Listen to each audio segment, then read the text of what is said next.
Hey everyone, this is Adam Maynard. I've got a great video for you today on fear and love, darkness and light. And if anything about the conversation today really resonates with you, maybe it brings up some burning questions or something that's troubling or directly connects with some situation or circumstances going on in your own life, please know that these are exactly the kinds of challenges and conflicts that we can work on together in one-on-one coaching sessions, which I'm now booking via Skype, over the phone, and in person if you live in the New Haven area.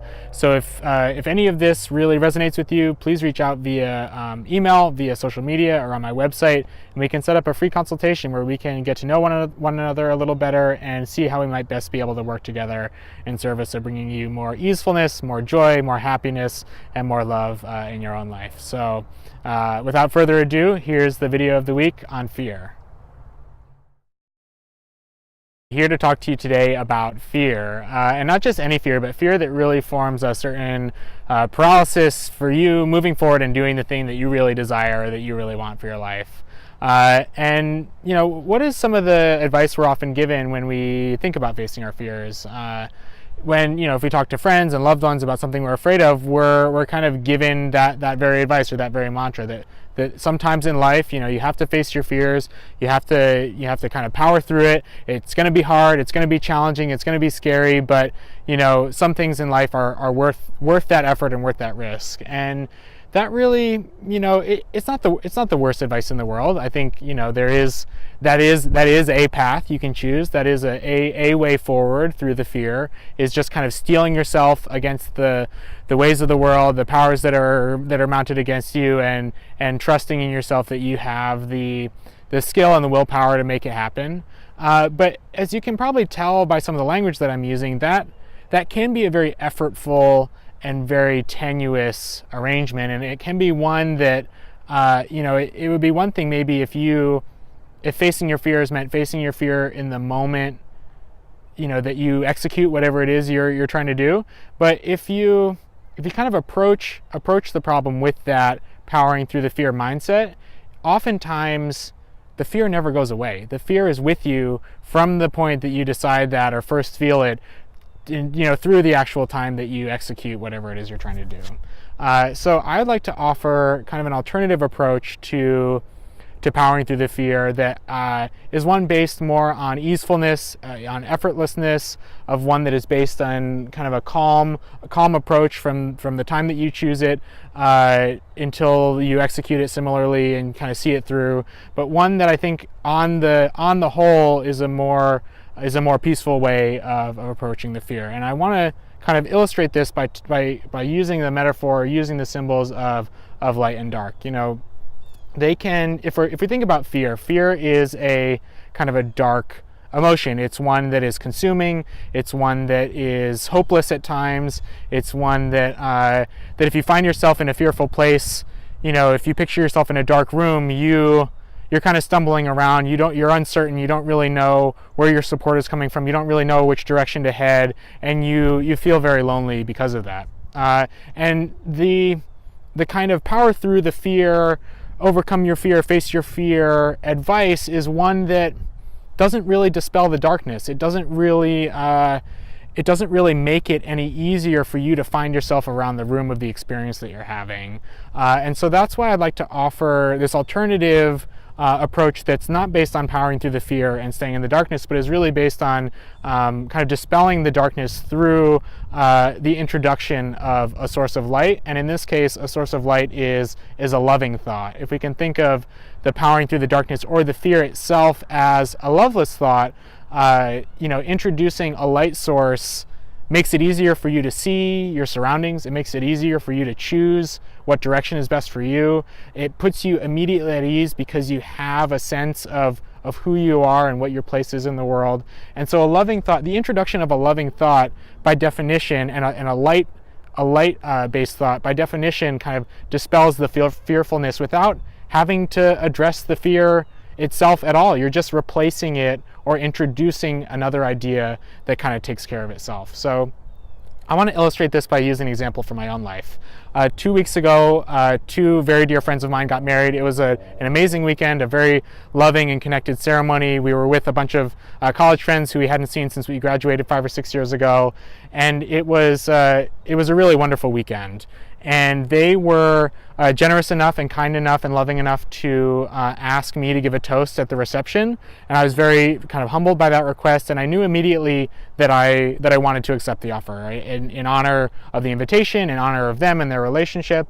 But I was immediately met with a kind of a feeling of worry or a feeling of anxiety, where I kind of made it about me, where I was wondering how I was going to do, or what I was going to say, or who else was going to be there, and kind of what the impressions were that I was going to make on them. I don't, aside from talking to you guys through the camera, I don't, I haven't had a lot of recent public speaking experience.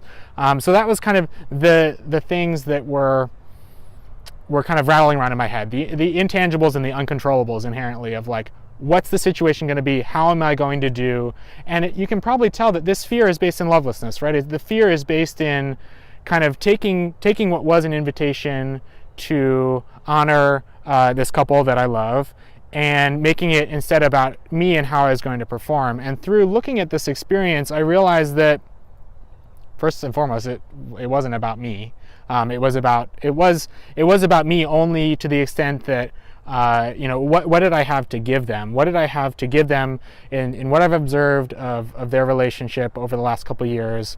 How could I, if I wanted to give them the gift of seeing them in the way that I can and have seen them, how would I do that? And as soon as and that's more of a loving thought. It really, it was about giving them a gift, and me just being kind of the instrument or in service of that goal on their wedding day. And so it wasn't, in that way, going back to the light and dark analogy, it took this fear-based, loveless kind of perspective that was bent about me and my performance, and through simply looking at it through a different lens of what was the real gift that I wanted to give them, and how did I want to love them in that moment, all the fear went away. And you know what it was replaced by? It was replaced by genuine and thrilled excitement to get up in front of a bunch of people I didn't know and speak my truth about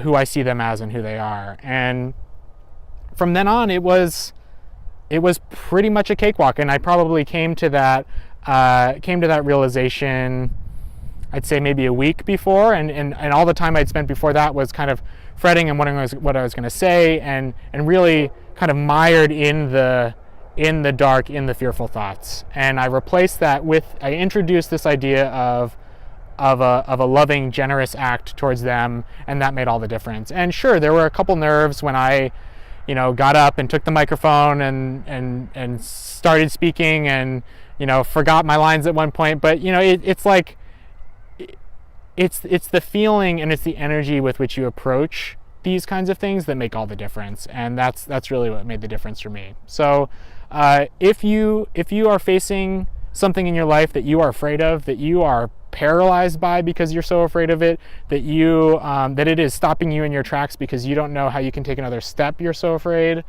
instead of steeling yourself against the world and telling yourself that you need to just soldier on and figure it out and kind of fear be damned, you're gonna persevere and you're gonna endure. Don't get me wrong, there's no judgment here. That is a choice you can make about how to approach these sometimes very fraught situations in your life.